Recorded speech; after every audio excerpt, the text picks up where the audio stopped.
month. I am Zarina Bastasa from the AEV Transformation Team, and I will be your moderator for today as we tackle and discuss cybercrime awareness, modus, and common crimes. In the digital world, we all know that this is very timely as every day people use social media or technology as a way to commit crimes. That is why, as part of the month long celebration of security awareness, we have our speaker today from the National Police to help us understand how do we mitigate and become aware of these cybercrimes and modus. But before anything else, allow me to just provide you all some reminders. Later, we will have portions for the Q&A, and we highly encourage everyone to participate in today's session. Feel free to type in your questions through the Zoom Q&A part, or feel free to raise your hands in the middle of our discussion. Our speaker would love to answer them while the session is ongoing. So you may also turn your cameras on, but please be sure your microphone is on mute. Lastly, today's session will be recorded. All right. So we are delighted today as we are privileged to have a speaker from the National Police to help us become aware of cybercrimes, modus, and common crimes. Our speaker is currently the Assistant Chief of the Regional Anti-Cybercrime Unit 7, a native and born in the city of Smiles, Lucena City. In his primary education, he graduated with honors from East Elementary School in Calawag, Quezon. In secondary education, he graduated from Mary Hill College, Lucena City, and became an officer in the Citizens Advancement Training. During his collegiate years, he enrolled at Manuel F. Enverga University, pursuing 2 years in Bachelor of Science in Civil Engineering. After passing the exam and processing in PNPA, he shifted his chosen career, entering the academy and graduated as a member of the Philippine National Police Academy Bagsay Lahi, class of 2006. In pursuit of learning for law enforcement, he attended and graduated for Southway College of Technology to earn a Bachelor of Science in Criminology and passed the Criminology Practical Examination. He pursued his master's in public administration at Bukidnon State University and graduated in 2009. He also took his master's in public safety administration and was awarded bronze medalist for being one of the top students of the Master in Public Safety Administration class of 2021 to 2023. And he has been consistently recognized for his exemplary leadership, earning prestigious awards in various training programs and International Investigative Training Assistance Program, OCI TAPJ, and courses. He has also participated or actively participated in a diverse range of training programs, including information and operation training, tactical PsyOps training, tactical commanders, course instructors development course, deputized anti-money laundering financial investigator, cryptocurrency investigation course, and tactical officers commanders course, investigation officers basic course, DOBCI and DICT certifications, and cybercop courses.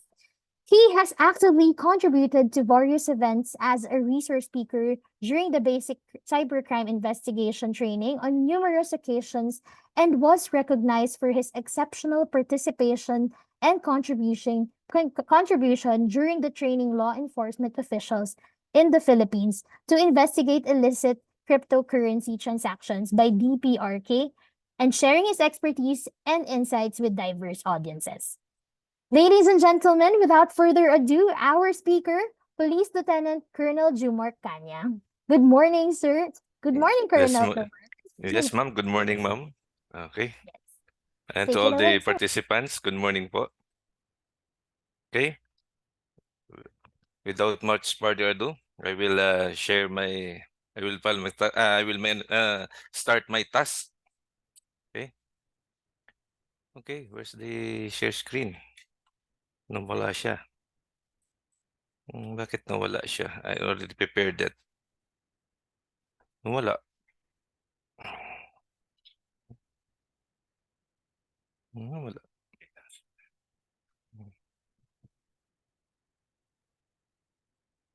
Na-prepare ko na pero nawala pa rin, no? It's okay, sir. Okay. Okay. To let you Okay. know. Okay.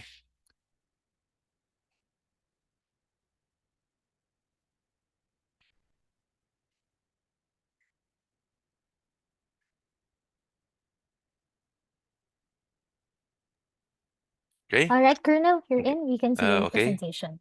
Thank you, Ms. MC. To all the participants, good morning once again. Let me start. Let me start my topic. It is common cybercrimes modus operandi. So it's very, very basic and very, very common what is happening in our cyberspace. Okay, I am Police Lieutenant Colonel Jomar Q. Kanya, the Assistant Regional Chief of the Cybercrime Unit 7. And for the learners, how the learners will gain from this lecture to overview the dangers in cyberspace, social usage, and importance to know the common cybercrime offenses and has been committed by using internet, and also to acquire knowledge of safeguarding individuals and private online accounts against quick-witted cybercriminals in cyberspace and its modus operandi. And also share this knowledge with the family and friends, promote cybercrime awareness and its prevention of this modus operandi. Okay? So this is my profile. As sinabi na kanina ni Ms. Speaker. So this is the sequence of my presentation. The law enforcement and authorities and the PNP ACG functions. Siyempre, dapat alam natin yung who is the law enforcement behind the cybercrimes. And also the common cybercrimes committed in the internet, the modus operandi, and the proactive measures. Kung ano natin gagawin dapat dito. Then also the Philippine cyberspace setting and the usage of the PNP ACG office and the nationwide kung saan kayo magsusumbong. And also the tips and the preventive measures. Okay? Let me start. The Republic Act 10175, also known as the Cybercrime Prevention Act of 2012, discuss natin. And according to Chapter 4, Enforcement and Implementation, Section 10, the law enforcement authorities, the National Investigation or the NBI, and the Philippine National Police is the primary responsible for the efficient, effective law enforcement and the provision of this act. The NBI and the PNP shall be the cybercrime unit of the centers manned by the Special Investigation Exclusive handle cases involving violation of this act. Mostly, ang focus po natin dito sa Republic Act 10175 or the Cybercrime Prevention Act, the NBI and the PNP shall be the primary responsible. Kung may mga problema at mga pagdating sa mga operations, pwede po tayo magsumbong dito sa NBI at saka PNP. Sa PNP, ang unit po na special unit po ng PNP with regards to cybercrime is the Anti-Cybercrime Group or the ACG. And also sa mga regions, the Regional Anti-Cybercrime Unit. Okay?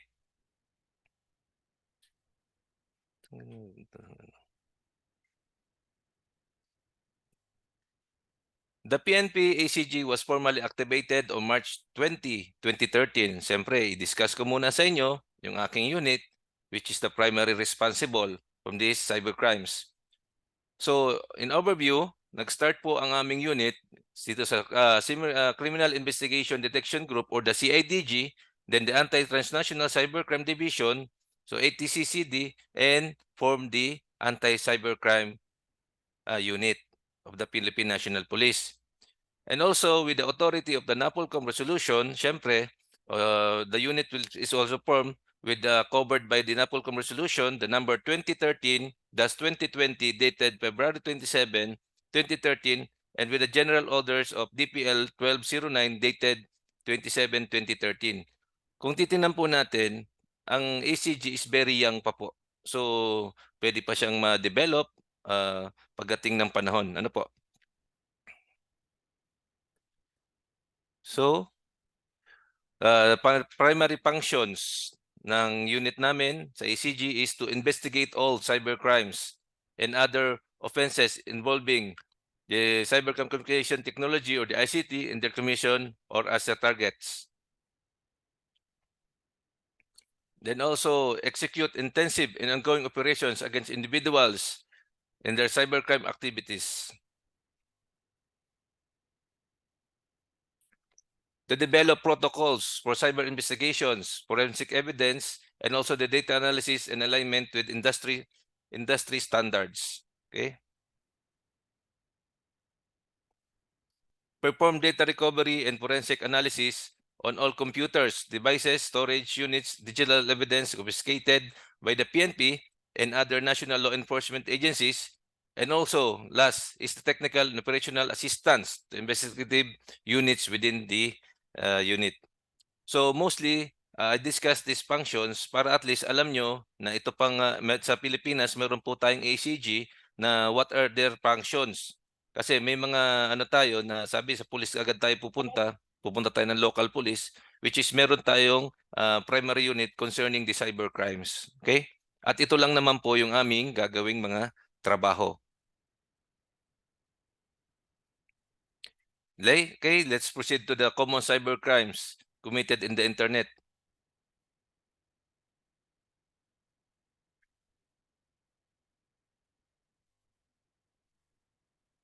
Phishing.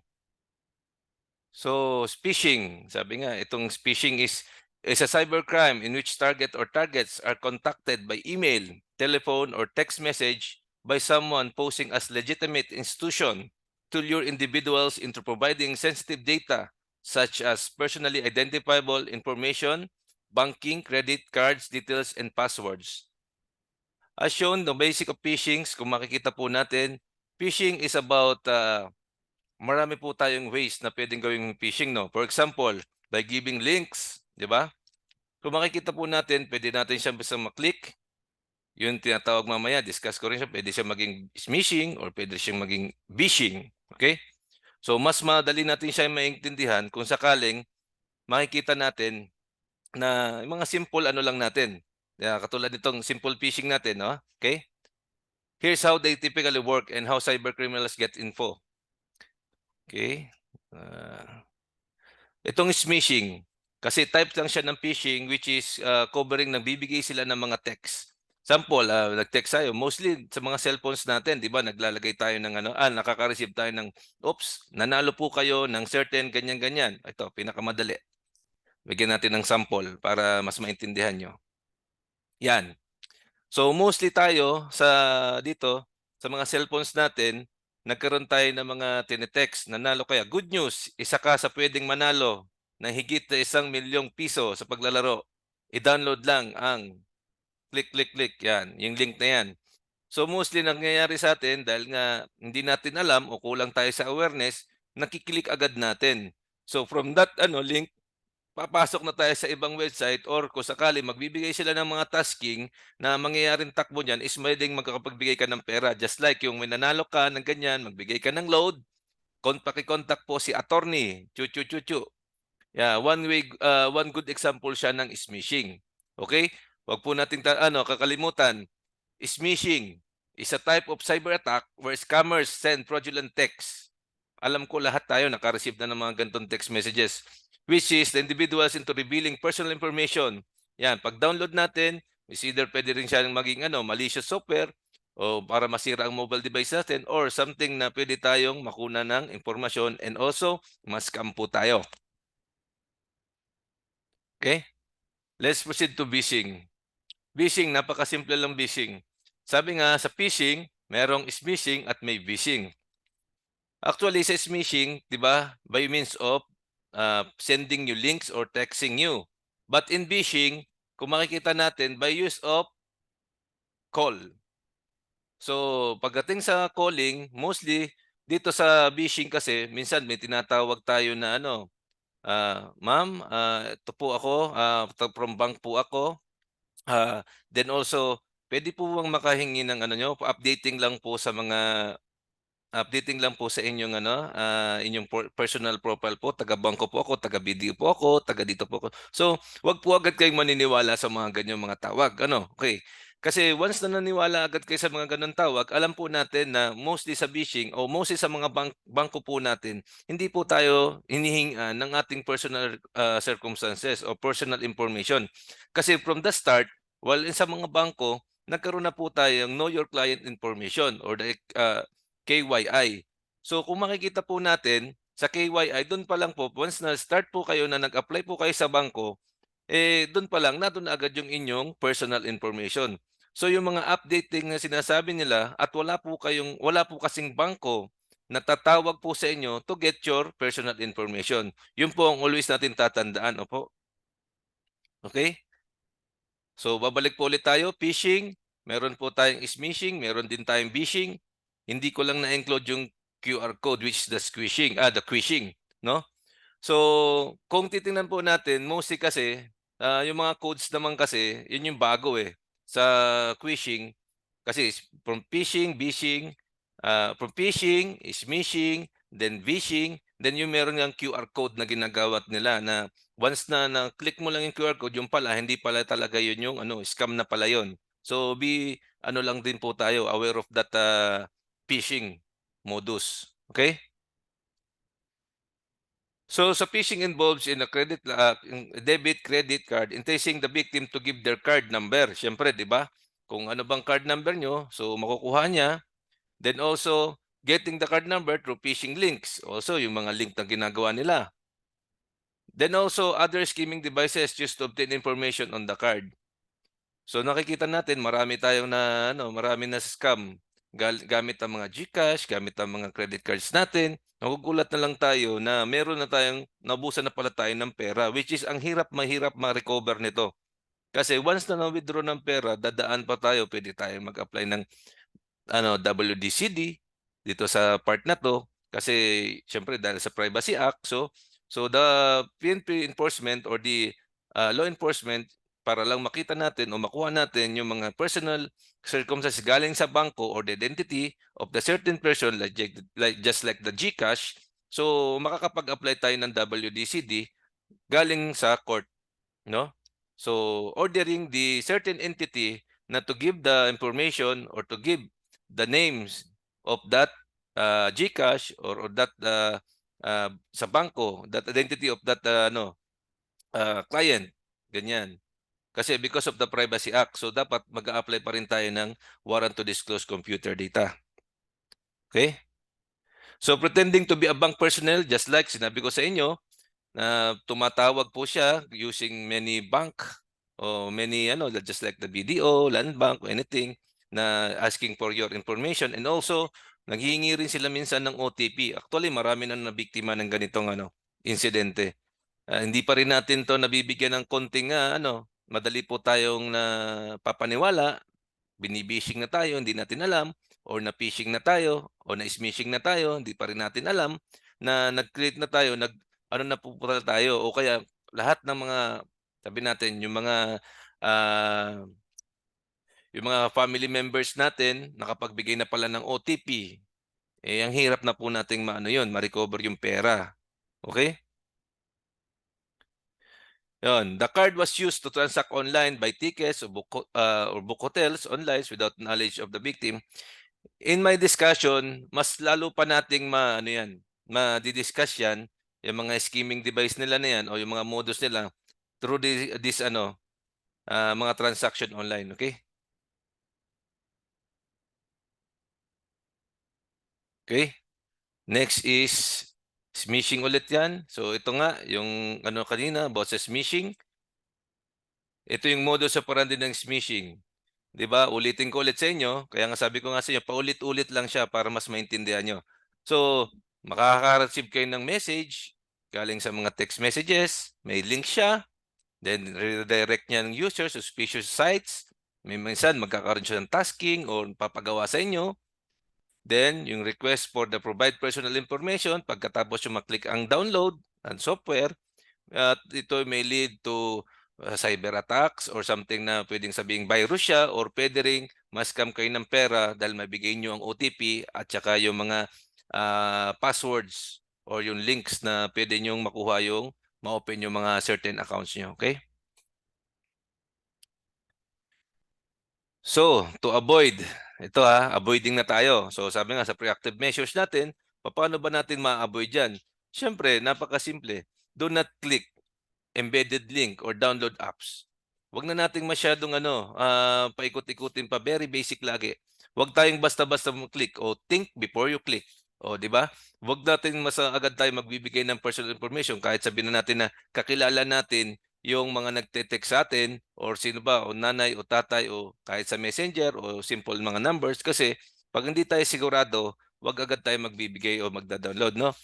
Then also, siyempre kung magda-download naman tayo ng mga ano natin, is sa Google App Store, yung mga legit lang para at least hindi tayo makapagbigay ng, personal information natin para makuha yung pera niyo sa, mga bangko. Then also, ignore text messages. Kung titingnan natin, ignore text messages. Minsan 'di ba marami tayong mga nagte-text na sa inyo na akala natin minsan kapani-paniwala, eh.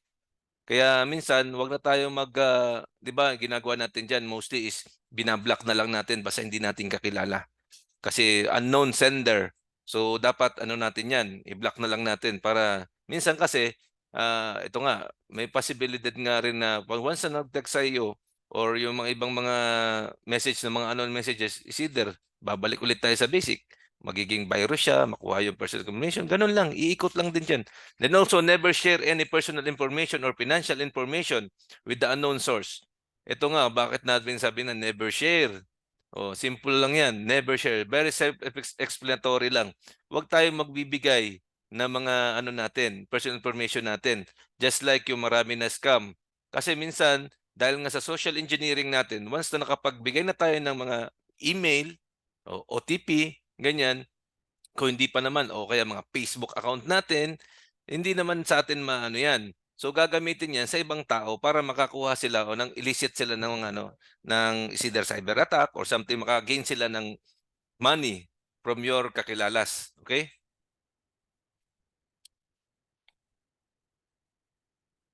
Spear phishing, almost parehas lang din siya, pero gumagamit din siya ng yung social engineering.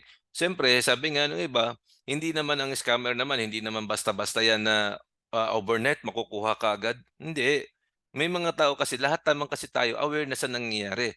But because of this social engineering na mga pag-establish, just like sinabi nga, once na na-gets ko na, nakuha ko na yung Facebook account mo kasi once na napasok ko na yung Facebook account mo, puwede kong sabihin na sa mga kilala mo na, "Oh, ano pa bang birthday number mo, ano bang ano." Pero usually, tayo kasi as a Filipino, ang ginagawa kasi natin dito is, mostly ang password natin is birthday, mga ganyan. Kaya mas mabiling mapasok ang account natin. Kaya nga sabi nga sa inyo, mostly ang gagawin dapat natin yung medyo mahirap-hirap na password. May mga underscore, may mga konting, number sign, gano'n, para medyo hindi mapahirap. Pero usually, this once the victim intended to action, attack, ang credential kasi minsan natin, once na, 'di ba, sa social engineering natin, hindi naman porke na, "Uy, makuha ko agad yung account mo." Hindi.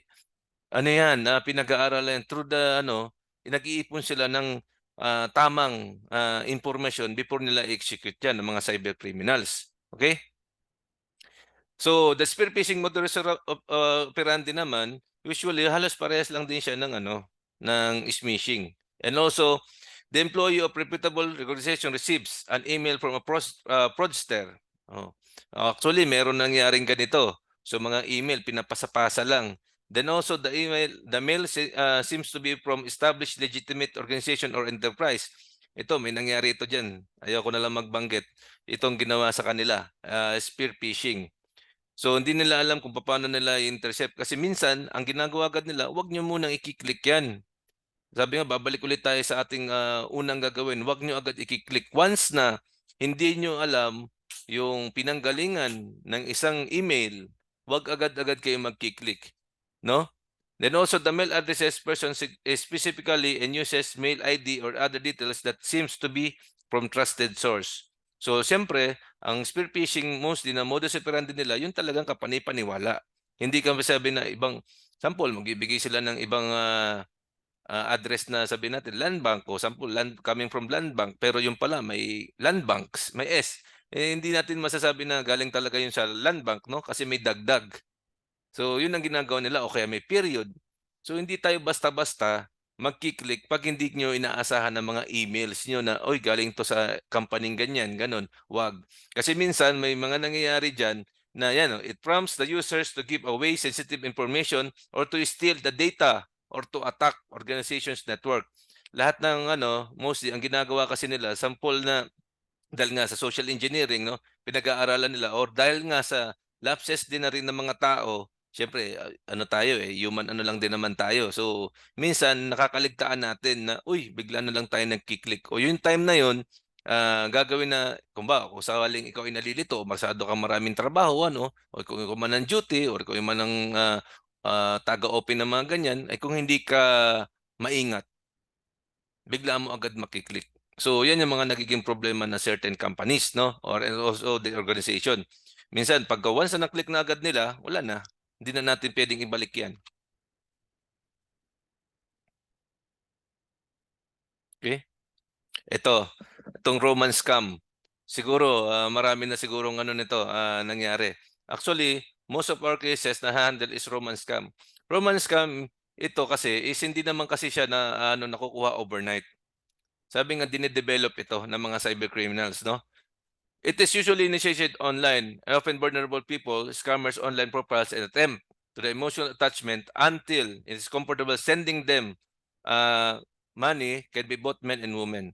Ang pinaka-simple explanation dito is sample yung mga Pilipino na naghahanap ng mga foreigners, di ba? Mostly naghahanap na ng mga foreigners, siyempre, 'di ba, yung mga may edad na ganyan, naghahanap pa rin ng mga puwede nating, sabi nga, asama sa buong buhay. And also, hindi yan sabi natin na sa una, ang ginagawa nila mostly is nagbibigay sila ng pera, okay. Then, after na ilang years, siyempre nakuha na yung trust natin. Yung iba nga na-handle-an namin ng mga cases dito is ano, eh, yung iba 4 years na. Saka sila ni-scam, yung trust nung ano nagbibigay ng pera. Pero mostly ang tina-target kasi nito is yung mga siyempre yung mga byuda or yung mga Pilipina na may trabaho, na may malaking pera na puwedeng anuhan, ibigay. So madali sila makapag, transact online. Pero akala nila kilala nila dahil nga sila ay mag-uyab ganyan, boyfriend, girlfriend, and then saka a-attack yung pagiging ano, pang-scam nila na sabi nila na, "Uy, nagkaproblema yung pera ko, kailangan I need this, babayaran kita, uutangan lang kita," ganyan. So, it will fall to the romance scam, okay. Kaya ito, how a romance scam works. A cybercriminal creates a fake profile to court or people online. Yung mga minsan mga dummy account or something na nag-iiba sila ng mga, name sa, Facebook, ganyan. Then also the relationship move fast and trust is gained. Yung sinabi ko sa inyo kanina, mostly, kinukuha yung trust natin, then also once na na ang trust natin, yan na, start of the scam. The scammer asks their target for money, receives it, and they vanishes. Nawawala na lang sila, but sabi nga, the chances of the cybercrime unit or the NBI, eh, magfo-fall ulit ito. Once na nakapag-send ka sa banking transaction or sa GCash, we will file the WDCD or the warrant to disclose computer data.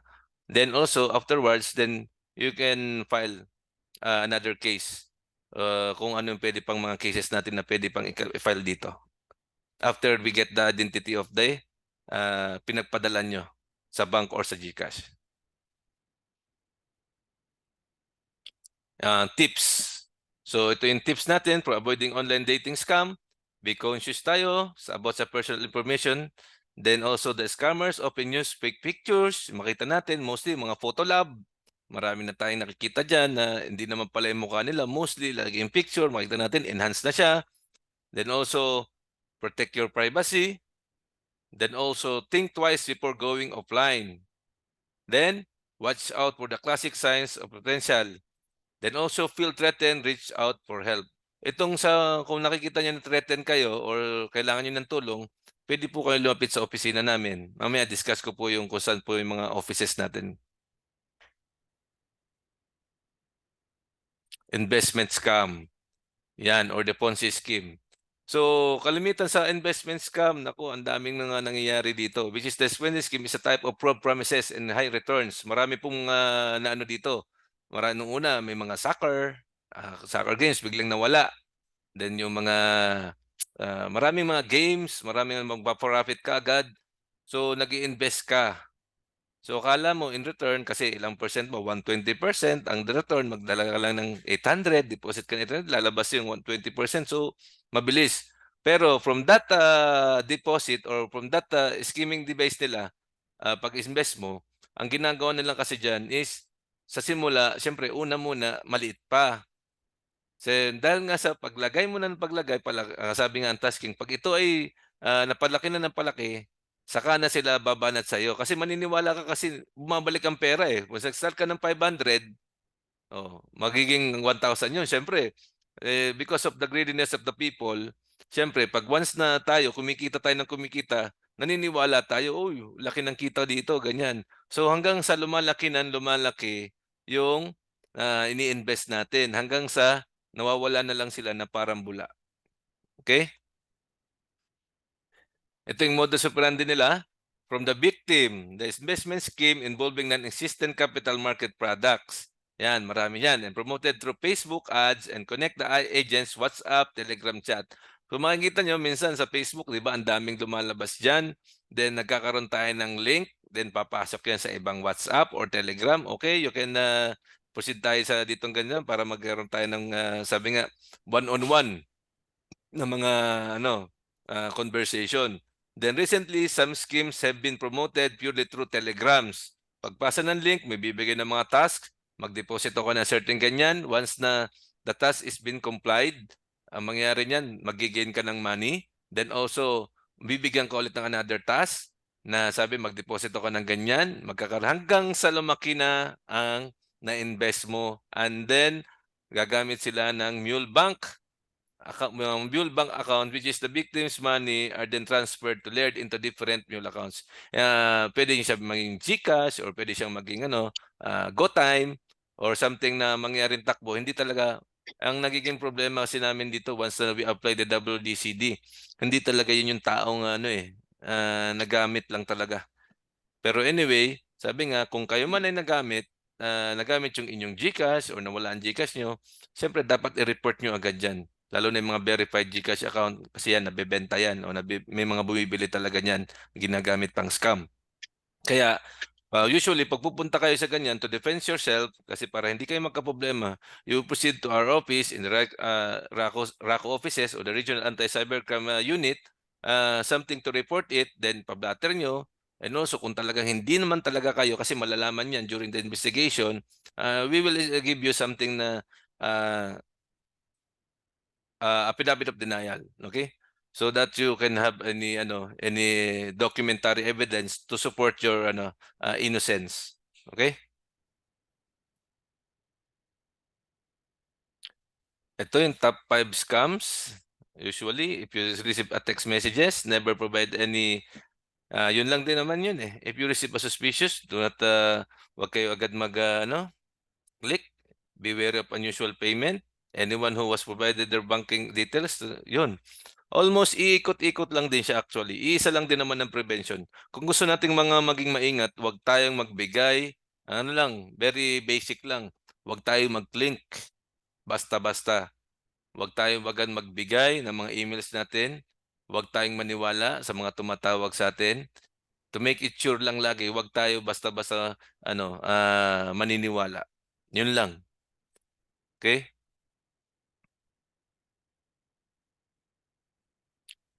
To package delivery scams. Actually, maraming na biktima dito sa package delivery scams na 'to. Ang mangyayari diyan kasi usually, certain posts or sabi ng mga, ano ba yun, Philippine Post, ganyan. Magbigay tayo ng, certain amount para sa shipping fee. Then also pagbigay ng shipping fee, ang mangyayaring takbo niyan is once na nagbigay na natin shipping fee hanggang sa akala mo darating na yung package mo, ganyan. Hindi pala totoo yun. Okay? Kino-connect natin yan, eh. Nagsimula 'to sa lover scam, sa romance scam, 'no? Nagkaroon na tayo ng ng trust dun sa tao. Then, ang mangyayari cybercriminal gagawa na naman ng kwento, magpapadala ako sa'yo ng, package, 'no? Then after pagdala sa'yo ng package, pero bayaran mo yung shipping fee, 'di ba? Hindi mo makukuha yung package kung hindi mo babayaran yung shipping fee. So, dun pa lang sa na yon sa ginagawa niyang modus sa'yo, nagkaroon na kayo ng transaction na maglalabas ka ng pera, hindi na siya totoo. Okay? Wag na agad kayong maniniwala. Once na naghingi na siya ng pera o nagpabayad siya ng pera o nagpadala siya ng kailangan mag-transfer ka ng pera for the certain, item na hindi ka naman talaga nag-order o hindi naman legit sa iyong mga wala kang kaalam-alam, so nagsisimula ka na niyang i-scam, okey? Kalimitan, sabi nga iisa lang din 'yan, nag-i-schedule delivery sa items and to need update of your preferences, 'yan, gano'n lang. Sa malware attack, mostly alam naman natin viruses, 'pag once na nag-click kayo ng link, mostly sa malware attack 'yan. Oh, magpapadala ng Trojan horses, spyware, ransomware, mostly sa Facebook 'yan, marami mga ransomware.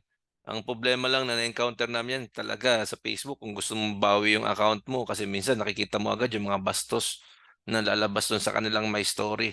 Ibig sabihin lalo na sa group chat nila, napasok na yung isang account ng kanilang member.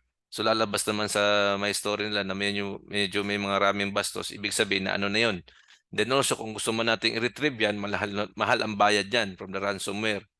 So, kaya nga minsan inire-report na lang natin yan kay Facebook para ma-deactivate. Okay, sa identity theft siyempre, mostly na nangyayari dito sa identity theft natin, yung alam mo yung gumagawa sila ng account na hindi naman sa'yo. Very simple lang 'yan ano. Pero kung titingnan natin yung picture, okay? Yung picture ni ganyan, sample magbigay tayo ng isang picture ni Juan de la Cruz. Magbigay tayo ng picture niya pero hindi naman ikaw talaga 'yon, si Juan de la Cruz. Pero gumagamit siya ng ano, ng Facebook account na Juan de la Cruz. So, ang mangyayaring takbo, so dahil nga sa nagsimula ng social engineering, yung kay Juan de la Cruz na fake account, puwede niyang ipasok 'yon sa certain na group chat. And once na nakapasok ka na sa certain group chat, lalong-lalo na, na ikaw yung ang account na yun o si Juan de la Cruz is a very ano ng mga tao, meaning he is a prominent person, maraming natulungan, maraming naniniwala. So mag-iisip din tayo, 'di ba? Siyempre kung ka-group chat tayo ni Juan de la Cruz or certain na may tiwala tayo kay Juan de la Cruz kasi natulungan na tayo, sample, humingi ngayon siya ng tulong, 'di ba? Then sabi niya sa chat niya is, "Can you help me? I have a ganyan, naaksidente yung ganito ko, ganyan, puwede mo ba akong tulungan kasi gano'n, gano'n." So, kung sakaling nasa group chat nila or something na naka-direct chat siya sa inyo, hingi siya ng tulong sa inyo, siyempre maniniwala ka kung halaga lang naman is 1,000 o 500, "Aba, hihingi sa'kin ng tulong si Juan de la Cruz, 'di ba mayaman 'to? O 'di ba ano 'to, ganyan, ganyan." So, mag-iisip ka. So, yun pala ang nangyari pala dun is either nakuha na yung account niya or gumawa ng another account na Juan de la Cruz to ano, to get your ano, money or to, manghingi sa'yo ng mga pera, mang-scam sa inyo, okey? So, papaano ninanakaw ang mga kriminal ang impormasyon sa pagkakakilanlan? Siyempre gumagamit siya ng iba't ibang pamaraan ng kriminal upang makakuha ng personal na impormasyon, 'di ba? Hahanap ng pagbebentahan ng mga kriminal sa kanilang mga ninakaw na impormasyon o merkado ng mga kriminal kung saan ang impormasyon, 'di ba? Then also they will execute this ano, ito na, hindi ko na maano 'to. Ano nga ba tawag nga diyan? Naghang 'to, naghang siya. Then also okey,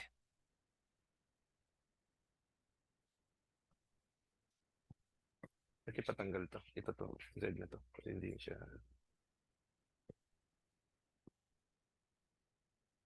ito,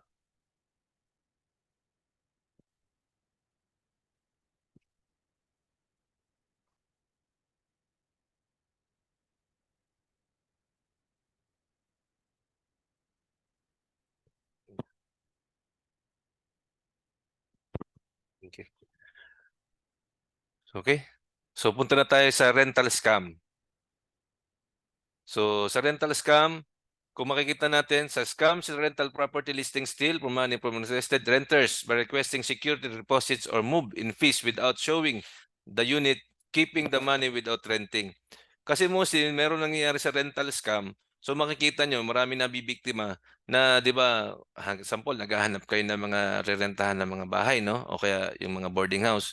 May mga nakaano diyan minsan, may nakapastar diyan ba is either puwedeng sabihin nating QR code yun or something na, contact this number, ganyan-ganyan. Pero hihingan ka ha, napakasimple ng kanilang modus. 'Di ba usually, "Oh, magbigay kayo ng ano, reservation fee o reservation, magbigay kayo ng 1,000 para" ay, mas madali na ma-example. Usually, 'pag nakakita tayo dito sa Facebook or ano, kokontakin natin, 'di ba? Once we na-contact na natin yung, ano, may-ari o nagpaparenta, sasabihin sa atin na, "Ay ma'am, sir, meron po tayong reservation fee." 'Di ba? So, from that reservation fee sasabihin natin na, kasi baka biglang may iba na kukuha, eh, dapat yung ano, yung, magbibigay ng down payment, purong gano'n.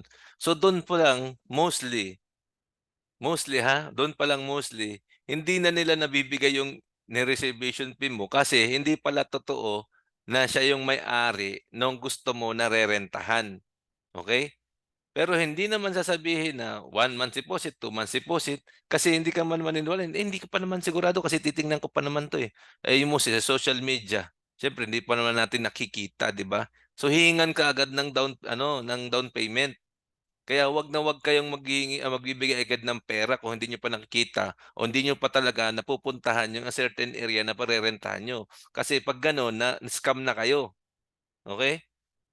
So, pagdating na ano na kayo, nakapagbigay na, nawawala na lang sila ng parambula. Minsan sabi, "Okey, send niyo ulit sa ano, sa GCash o send niyo ulit sa ano, sa ito, sa GoTyme, ano bang puwede, Paymaya o ano." Hanggang sa yung pala na sinendan niyo, eh, hindi pala totoong may-ari. So, babalik na naman tayo, pupusid na naman tayo, the ACG, pupunta kayo kay RACO, and also 'pag sa RACO, then you report the incident na na-scam kayo, and also pakikita niyo na naman kung ano yung naging transaction niyo, basis niyo kung saan niyo pinadala, papasok na naman tayo sa GCash or something na then also we will apply the WDCD pa rin to get the identity of the, GCash. Yun lang ang possible na puwede nating magawa diyan. And also, kalimitan nga kaya nga iniiwasan natin lahat yung mga pag-GCash, yung mga verified na account na yan, kaya nga kung meron kayong GCash o may verified account kayo ng GCash, 'wag na 'wag niyong ibibigay o basta balewalain 'yan. Kasi may possible ang mga cyber criminals bilhin 'yan or bilhin 'yan para makapang-scam nila gamit ang mga GCash account niyo. So, dapat i-ano niyo agad 'yan, i-report niyo agad or pa-deactivate niyo kung ano puwedeng 'yang gawin. Huwag niyong aanuhin natin na, okey lang 'yan, GCash lang 'yan." Hindi. Kasi may possible na pagka ng GCash number niyo at nakapangalan sa inyo, kayo yung puwedeng makasuhan kasi pag-apply namin ng WDCD galing sa court, so the court will, order the, uh, Globe, GCash, then also din magbibigay yung pangalan niyo nakalagay diyan kung sakaling yung account niyo ang ginamit pang-scam, 'di ba? Isa lang din ang mga modus naman nila. Hihingi ng ano, magbigay, "Okey, send me to my GCash," ganyan, "Send me to my account," gano'n. Then, how to avoid rental scams. So, prevention natin, then the carefully analyze the ads, siyempre i-analyze natin yung ads kung legit ba 'to o hindi. Minsan tinatawag lang tayo diyan sa Facebook, eh. So, hindi natin kino-confirm or paghingi na ng pera, yun nga sinabi ko sa inyo kanina, minsan kailangan agad ng down payment kasi siyempre nga dahil nga mura. Oh, example dito sa ano, sa Region 7 mostly ang, minimal ano dito sa mga 7,500 o 8,000 magagandang mga boarding house o rerentahan mo ng rooms for rent. Pero binigyan ka ng 4,000 or, 3,500 siyempre sino bang hindi magga-grab nun, 'di ba? So, mangyaring takbo niyan maniniwala ka agad, "Ay sir baka puwedeng ano, ano natin ulit 'to, puwede ba nating mag-down ka na agad kahit 1,000 para sigurado?" So, na 1,000 ka. Ang end mo niyan naloko ka na, na-scam ka na kasi hindi pala siya may-ari nun. Then always request to see property and meet the landlord. Yan, sabi ko nga sa inyo, once na nakita sa ano, siguraduhin niyo puntahan niyo, okey?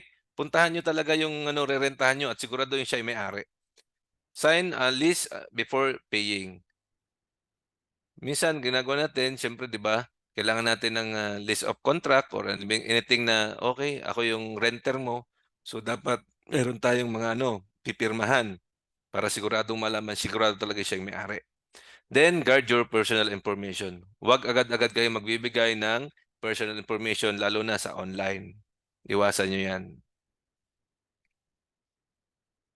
Then, in the Philippine Cyberspace Outlook or the overview dito sa atin sa Pilipinas, ito lang ang ano natin, coming from social media penetration. Nakita natin, lahat tayo sa Pilipinas, meron tayong 84.45 million active social media users or 72.5% of the total population as of 2023. This data is coming from the data ng population at 2023 natin. 'Di ba yung mga gumagamit ng internet, lagi tayong online, ganyan, active tayo social media, ganyan ang Pilipino. Then, sa mobile penetration natin, meron tayong 168.3 million mobile subscribers. So, sa 144.5 increase of the total population, access the internet via mobile phone. Lagi lahat tayo, pati bata, matanda, gumagamit ng mga ng internet. Very active tayo dito sa Pilipinas. Then also, the daily average time spent online, meron tayong 4 hours and 6 minutes sa social media. Paggamit natin ng ang Pilipino kasi is talagang nandiyan ng pinaka laging gumagamit ng social media. Then the average of 10 hours per day. Lagi tayo 10 hours per day browsing. Lagi tayong gumagamit niyan ng internet. Then also, pagdating sa Facebook, meron tayong 86.75 million users. Di ba? Users nitong year na tong 2024, 52.3% female users natin, then also the 47.5 male users. Ito is yung mga gumagamit ng Facebook na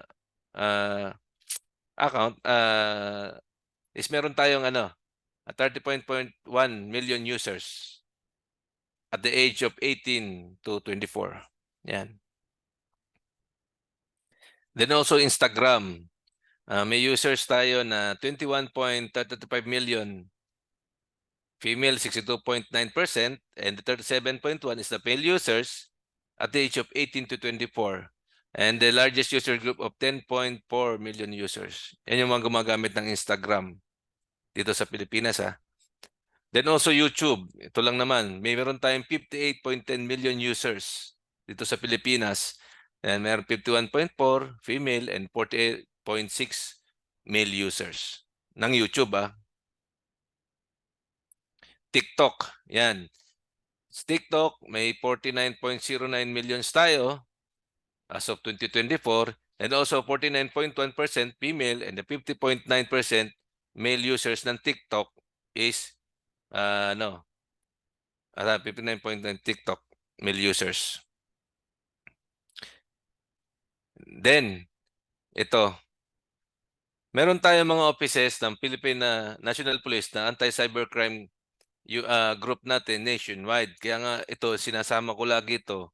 Lalo na sa mga natin kasi kasama to lagi sa supposedly dapat hindi ko na sana include pero at least alam nyo kung saan kayo pupunta o at least alam nyo kung saan kayo magsusumbong or alam nyo kung saan kayo hingi ng tulong sa mga possible na nangyayari.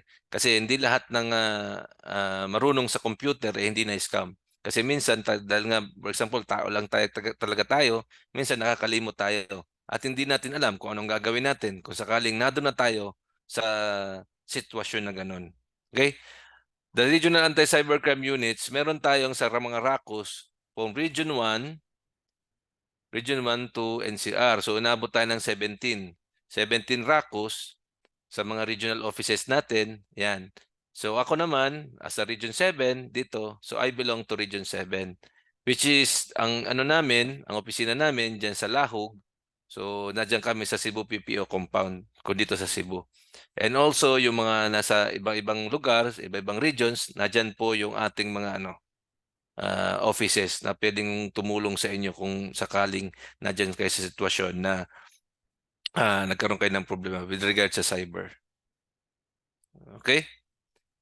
Then, ito, kung nasa Cebu, from that regional offices, meron din tayong mga provincial offices. Kasi doon sa provincial offices, the RACUS or dito naman sa mga PCRT namin, just like katulad ngayon, sa amin dito sa Region 7, meron kaming tatlong provincial dito or the CRTs namin. Kasi 'di ba sa mga ano is may province dapat talaga ideal talaga is magkakaroon talaga ng mga provincial offices to cater the needs of the victims ng mga cyber. Dahil because of we are still young, our PCs, sabi nga medyo kulang pa rin tayo. So unti-unti lang tayo na-develop the cybercrime units.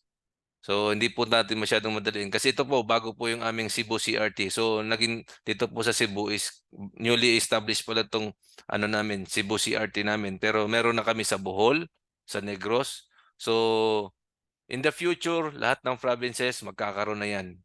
So mas makikater na po yung ano. And also we have the ano, kung meron naman po kayo sa mga cities naman, just like yung aming pilot na ano na establish nung aking regional chief.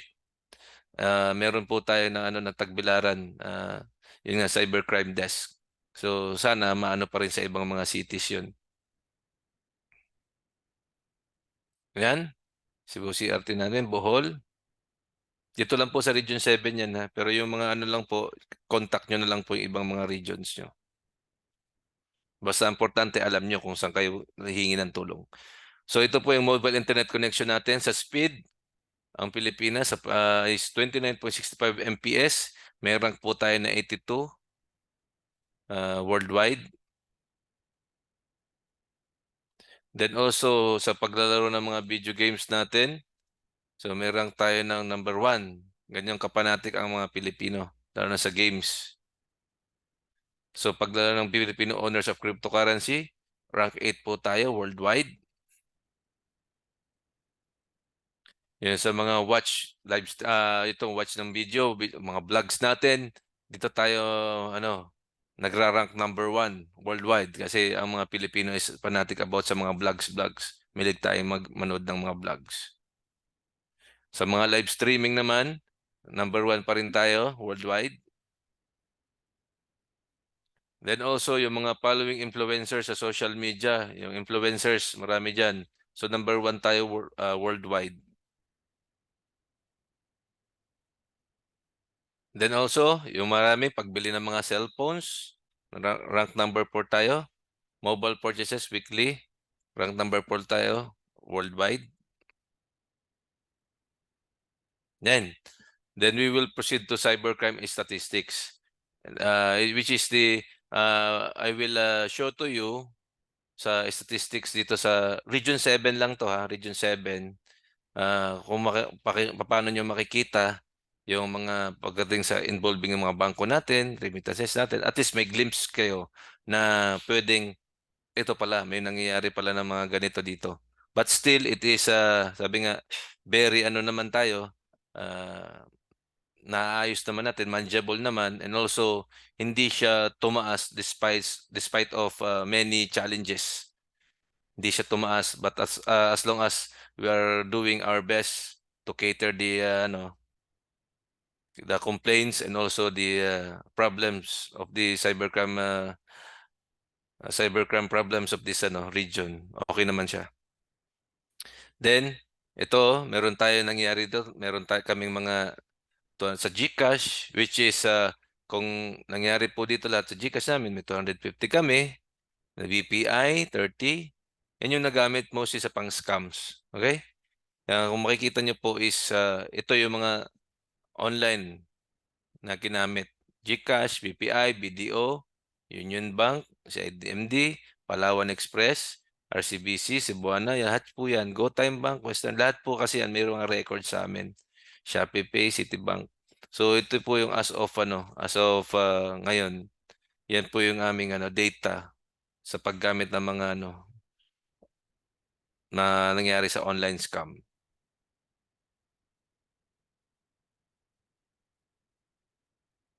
Ay, bakit nawala na? Okay, nag-hang siya. Okay? Pero mostly, yung ating mga pinakita sa inyo ng mga bangko at saka mga e-wallet o mga online transactions, Kasi yan kalimitan namin ina-applyan namin ng warrant to disclose computer data. Kasi yun lang ang kaya nating magawan diyan. Then also, saka tayo magpa-file ng ano, ng online STAPA kung pwede or something na pwede tayong may case na pwede pa nating ikarga diyan sa ano. Kasi ang pag-apply ng cyber warrant or the WDCD is ano hindi yan gano'n kabilis kasi ina-apply din yan sa ano, any cyber courts. Nag-hang na siya. Wait lang. Tawag siya. Nag-hang na naman siya.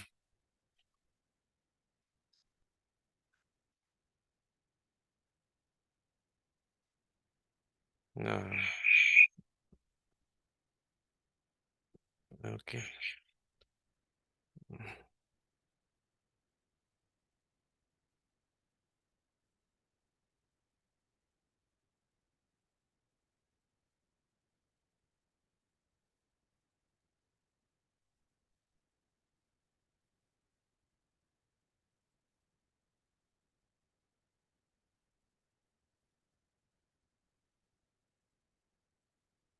Yan. Ito po yung ano, yung nakita natin sa ano kanina, sa GCash, GoTyme, lahat po 'yan hindi po 'yan magbibigay ng identity ng mga ano, kung sinong mga may-ari nito. So, we will apply the WDisclosed computer data. Hindi naman po puwedeng lahat 'yan ire-request na natin agad para makita si Juan de la Cruz na siya may-ari ng GCash, no. So, may violation tayo ng Privacy Act. So, dapat meron tayong court order na ano, before tayo makapag-file ng online STAPA sa mga 'to. Kung ito na naman. Excuse po, kasi hindi siya nag-a-appear, eh. Maybe 'yun.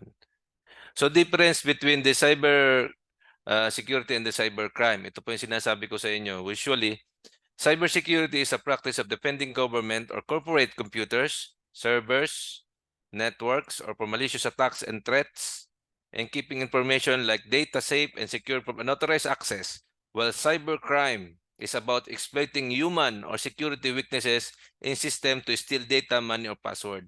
'Di ba? Kung makikita natin cybersecurity, mostly maraming mga ITs natin na magagaling and also they can make programs, servers or networks sa pag-ano ng mga internet natin, sila po ang magagaling diyan. Pero kung makikita po natin, itong cybercrime, papaano nila gagawin na para maka-gain sila ng security nila meaning pagka gusto nating gawan ng hindi magandang isang company o isabotahin natin sa mga ways na ano, although may mga secured na sila na system, ganyan. So we will make it parang medyo may konting art ba na before sila makakuha ng ano, like exploiting human, di ba? Yung mga weaknesses niyan, ng security weaknesses niyan. Then also, kalimitan na ganyan, magge-gain tayo ng pera, di ba? Gigin tayo ng personal information. So, that is the cybercrime. Then also, the cybercrime involves criminal activities using computers or networks for various purposes like data access, theft, and more. So, diniscuss natin kanina, di ba, ang cybercrime. So, sa mga criminal activities nila, marami pwede silang gumamit ng computer, o mga network o puwedeng gumamit sila ng makapag-access sila, sabi nga illegal access, puwedeng gamitin nilang ganyan, puwedeng gumamit sila ng social engineering, puwede silang maggamit ng mga links, yung mga phishing, yung mga different modus to gain something. Sabi nga, yan lagi. And also to exploit and to destroy, lahat yan. It's considered cybercrime within the cyber. Pero may mga cases din naman tayo sa mga local police natin, lalo yung special laws, minsan makikita po natin na uy, related to cybercrime offense ito. So, kalimitan yan, napapunta rin sa cybercrime offenses. Then also, the cybersecurity and cybercrime are closely related but have distinct meanings. Sa meaning pa lang, ang cybersecurity at cybercrime magkaiba na. Cybersecurity, on the other hand, focus on safeguarding computer system and cybersecurity and networks from unauthorized access. And in essence, cybersecurity serves as a prevention of mechanism for cybercrime. Yan. Yan ang relationship ni difference between the cyber security and the cybercrime. Okay? From traditional crime, mostly dito sa atin, 'di ba? Traditional crime natin, makikita natin, 'di ba? Ito. Oh, may mga burglary tayong nalalaman, pasukin natin yung mga opisina, mga bahay, so nagnanakaw tayo. Then mga deceptive callers, meron tayong ganyan. Ito, ganyan-ganyan. Extortion, estafa, bullying, vandalism. Yan yung mga almost mga traditional crime natin, no? Pero dito ngayon, sa ngayon, ang nangyayari because of the cybercrime or may cyberspace na tayo, so ang ating ano is nag-level up na from traditional crime, nagiging na siyang, yan, ginagamitan na siya ng computer. So ang cybercrime, kasama dyan ang hacking, email phishing, sextortion, online scam. May mga problema ng cyberbullying, di ba? Web defacement. Oh, from traditional crime, nagkaroon siya ng paradigm shift, naging siyang cybercrime. Okay? So, yan. Yung traditional crime scene. Usually, sa traditional crime scene natin, lalagyan natin, may patay na tao, lalagyan natin ng mga, kung makikita niyo, di ba? Paglalagyan natin ng markings. Oh, usually, ang tinatawag dyan sa mga crime scene natin is the SOCO or the CSI. Di ba? Kung makikita natin sa traditional crime scene natin, lalagyan natin ng markings sila. Mostly sa crime scene investigation yan. Di ba? Ganyan ang style natin. May patay na tao. Nakita ba? Nakikita. Nakikita, yun na nangyayari. Then also, ilalagay nila sa records yan, lahat. Yan yung ano ng trabaho ng ating crime scene investigator. Pero dito sa atin, sa cybercrime, sa computer crime scene, iba to. Mostly, pag sa computer crime scene, magkakaroon din tayo ng markings. Yan. Sa mga devices natin, kung sakaling may insidente tayo na nangyari, 'di ba, ang suko, may patay na tao, tsaka yung kanilang instrument na ginamit. Pero sa computer cybercrime o sa crime scene, computer crime scene is yung mga devices na pwedeng magamit or pwedeng makunan natin na mga call logs, yung mga pwede nating devices, mga computer devices na pwedeng makuha yung certain information. Yan.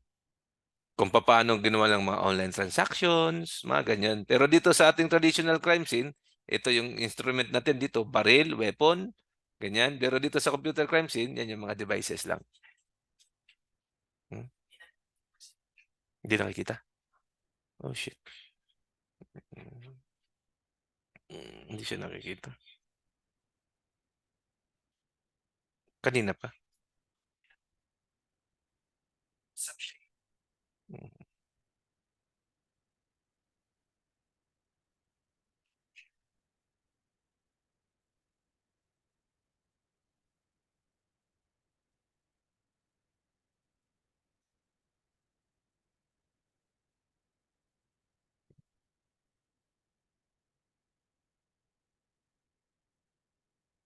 Okay.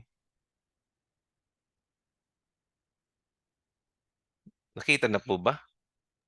Yes, Colonel. Let me know also. I can share my screen. Okay, sige ma'am. Ano kaya? Wala dito. Yes. We'll try Mm. to share. Ayun, ayun, wala. Can you clearly see my screen? Yes, yes. Yan. That's okay, ma'am.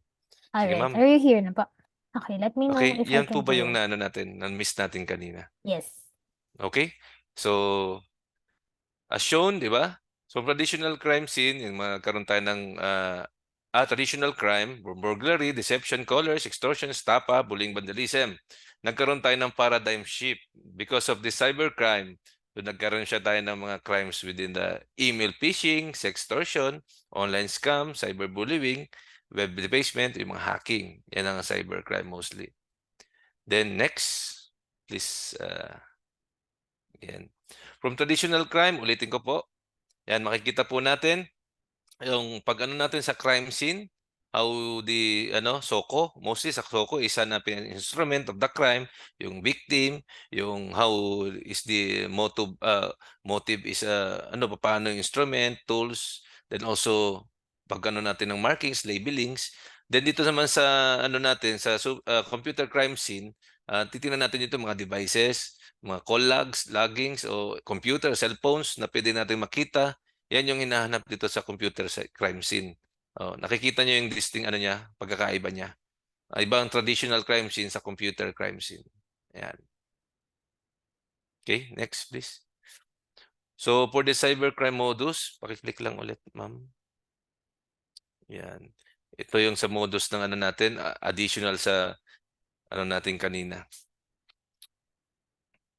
Para mas lalo nyo maintindihan, so ito yung types of cybercrime, the modus operandi. Dito sa PhilPos Package Camp, pakiclick yung PhilPos. Okay? So ito, then you receive an expected automated call from PhilPos claiming that your parcels were seized or for illegal documents.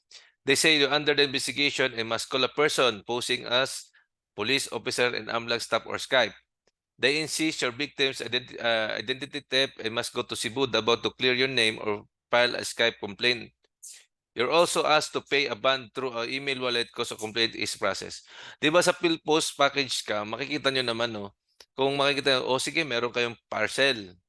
Then also, paano illegal documents, paano nyo, ano? So, laging may money involved na mangyayari dito. Is either bayaran nyo muna to clear the documents o para ma-release nila yung yung certain parcel nyo. Kasi kung hindi kayo magbabayad, hindi nyo makukuha yon. Then also, 'di ba yung iba naman nagsasabi, "Oy, ikaw, taga-AMLAC ako, taga-AMLA ako." So, may problema yung inyong property o status nyo sa hindi natin ma-explain wealth nyo, ganyan. So, syempre, matatakot ka kung may ginagawa kang kalokohan or something na ano. So, yun mismo sila, hihingi sila ng pera. Yan, extort na yan. Then also, the insist of victim identity and must go to Cebu, Davao to clear your name or file a Skype complaint. So, minsan may mga ginagawa, nananakot sila kasi. So, minsan siyempre, pag wala ka namang ginagawang kalokohan pagdating sa mga transactions mo or yung mga unexplained transaction mo, wala kang dapat ikatakot. Kalimitan kasi yan, pagka may mga ibang transaction ka, yun ang mga tinatarget nila to gain something. Siyempre, hindi nila kilala eh. So, magbabayad sila kasi may problema nga eh. Then also, yun nga, yung sa pag-ban sa e-wallet, sige, pakisend lang nito ganito o gawin natin yung mga pag-asikaso ng mga documents nyo or ganyan o yung mga complaints nyo with regards to lalo ng mga taxes nyo, ganyan. So, yan ang nangyayari dyan. So, next please. Yan, unexpected winning scam. Ang mga modus na to, kalimitan, syempre, because of that, sabi ko nga, congratulations, yung kanina, babalik ulit tayo kanina, ha? Ito yung magandang example nito ng smishing, no? Para hindi kayo malito, ito yung magandang example ng smishing.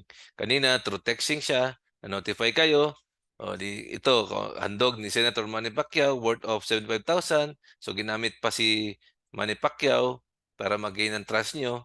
Actually, may incident kami may biktima kahapon, kagabi, galing Manila. Yun nga nangyari, nanalo daw siya dito, claim the prize, copy ko. Copy ko na text. Pero yun pala, na-scam siya. Kawawa naman. So next. So accommodation and travel tour scam, online cybercriminals often impersonate genuine hotels, restaurants, resorts, and airlines. Victims typically realize and deceptive when they arrive in persons. So assume marami tayo sa mga hotels and accommodation natin tsaka travel tours. Marami tayo nito kasi naghahanap tayo ng murang ticket and murang accommodation. Dahil nga sa hihingi agad sila ng reservation fee, wag na wag po agad kayong magpapadala ng reservation. Make it sure na dapat lagi tayong legit ang mga transactions natin or talagang kilala nyo. And also, wala naman talaga kung tutusin. Kung gusto talaga nyo magpa-reserve, di ba, marami naman tayong mga legit apps dyan na pwedeng pasukan yan. Yung Trivago, yung mga sigurado na mga apps, wag yung basta nasa Facebook na nakapost. Yun ang nagkakaroon dyan ng mga scam. Mostly marami yan sa marketplace or anything na nagpo-post social media. Kasi nga maraming mga promos na sinasabi pero yung pala hindi totoo. So next.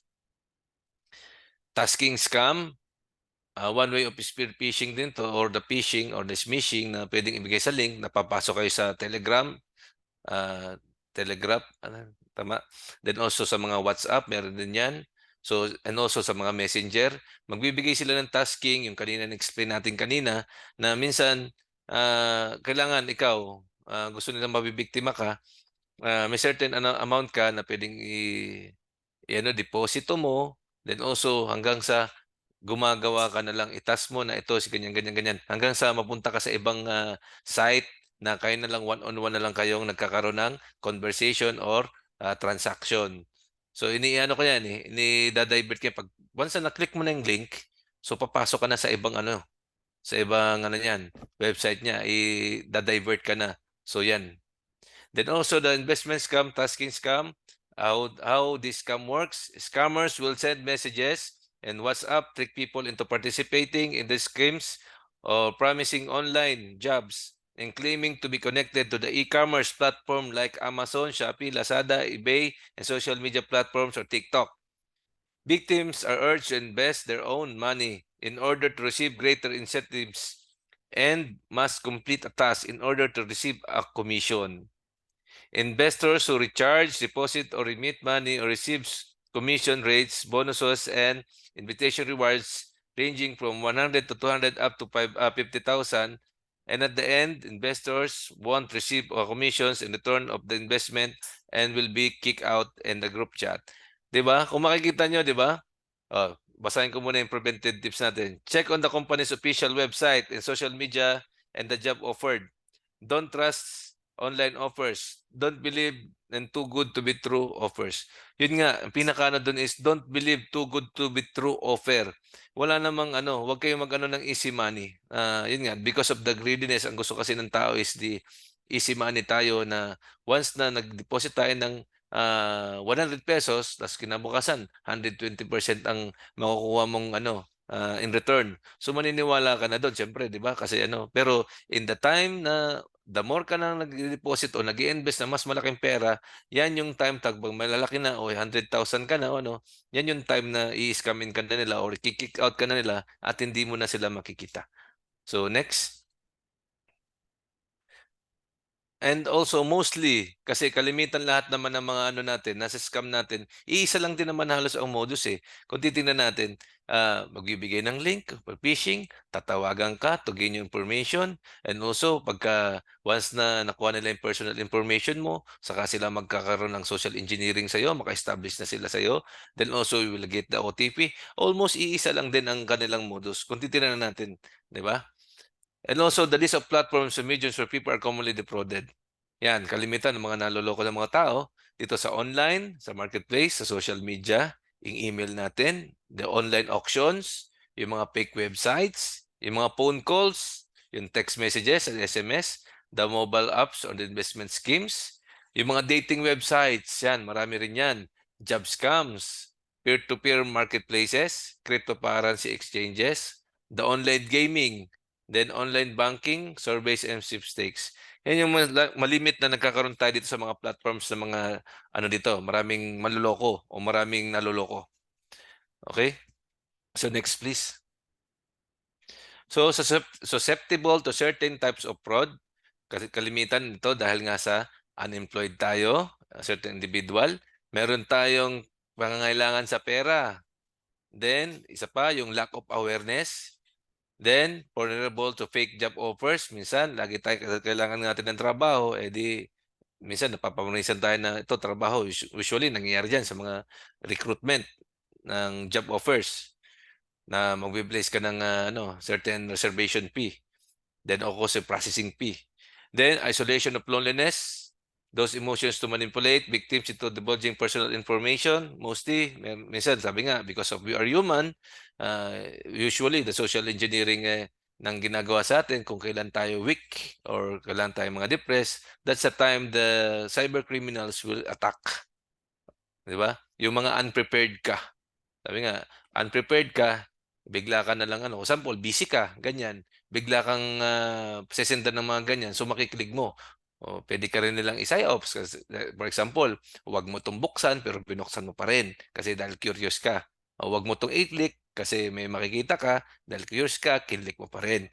That's the being ano natin, magiging tao natin, magiging curious tayo. Then, and also increase online activity because of the unemployed individuals may spend more time online dahil nga lagi tayo nasa online nito. Then also because wala nga tayong ginagawa, lagi tayong nag-i-internet, lagi tayong paikot-ikot, Facebook, lahat ng ginagawa nating activities, cyber activities natin. So nandiyan tayo because of the networking or engaging in other online activities. Yan yung ano natin. Next. Okay? What happens after your account has been compromised? So ito, makikita natin. Take control of the victims. Kung makikita natin, anong pwedeng mangyari once na yung account mo naagaw na sa'yo or na-compromise na.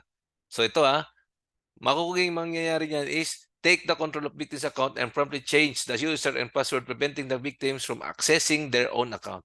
Ang pinakamahirap nito, magandang example is the account sa Facebook. Once na your account sa Facebook, sa Messenger, or yung mismong Facebook account mo is na-compromise na, ang hirap na natin yang kunin o ang hirap na natin i-recover. Bakit? Kasi once na ang cybercriminal na-access na ang Facebook account mo, nagkakaroon tayo ng pinapalitan na niya yung password agad, pinapalitan na niya yung lahat ng pwede niyang palitan para hindi mo na maagaw, no? Marami na kami dito sa offices na yung iba nare-recovered pa kasi ang ginagawa kasi ng cybercriminal once na nagkaroon na ng 'di ba ginagamit na niyang pang-scam. So naghahabulan tayo. Sabi nga nag-aagawan, hindi pala nag-aagawan. So yung iba kasi once na nakuha na, ang ginagawa na natin diyan is tina-try natin for Facebook recovery. Yung iba nare-recover pero yung iba hindi kasi based yun sa cybercriminal na matindi talaga. Once na nagamit ng email mo, napalitan na niya yung password, unless kung makukuha na natin through number, through na number. Kasi minsan, di ba, ang Facebook gumagana na, okay, paki-type ng dito, ng Facebook number natin. So, lumalabas yun sa own number, yung password. So, nakukuha pa natin yan. Pero once na ang cybercriminal nakuha na lahat o na-change na lahat, pati ang number ng Facebook mo, yung cellphone number kasi minsan pinalalagay yan. Once na napalitan na yan, hindi mo na ma-recover yan. Pero once na ginamit na yung account mo, ang mga preventionary tips natin ginagawa dyan, usually dapat i-share natin, no? I-share natin na yung ating Facebook account kasi kung i-request natin for deactivation siya sa Facebook, minsan matatagalan siya. Ang ginagawa na lang natin for preventive measures is usually i-share natin from 30 accounts o na 30 tao na naka-receive niyan o more than 30 kung mas maganda na i-share natin na yung account mo, i-post nyo na your account has been hack or something na hindi na ikaw may-ari yung account mo para ma-inform yung mga tao na possible na gamitin yung account mo sa pang-scam sa inyo. So once na share na natin, share siya, so umabot siya ng 30 plus pataas, minsan na-alarma si Facebook and your account will be deactivated once na pag hindi na natin kayang i-recover. So yun.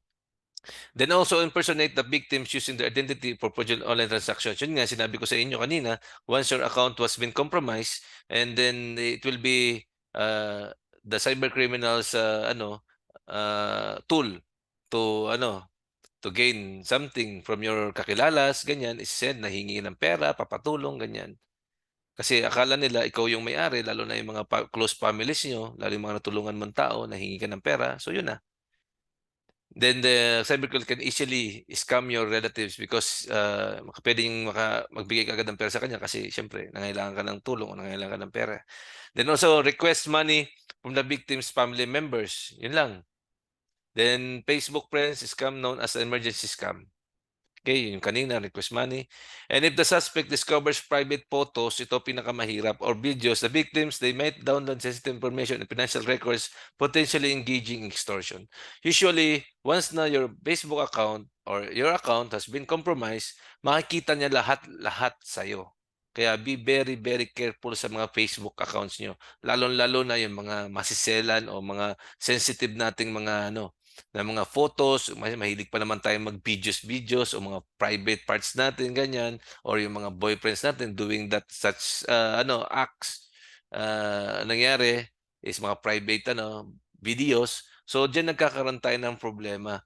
Then the cyber criminals after compromising your accounts, pwede ka na niyang i-extort kasi pag hindi mo na-extort, pag hindi ka nagbigay ng certain amount according sa gusto niya, he or she will expose your videos. And also, once na expose na yung videos mo, syempre nakakahiya na yun kasi ang hirap-hirap na natin yung i-recover. Kasi once na your videos was been exposed dito sa social media, ang hirap nating i-control yun.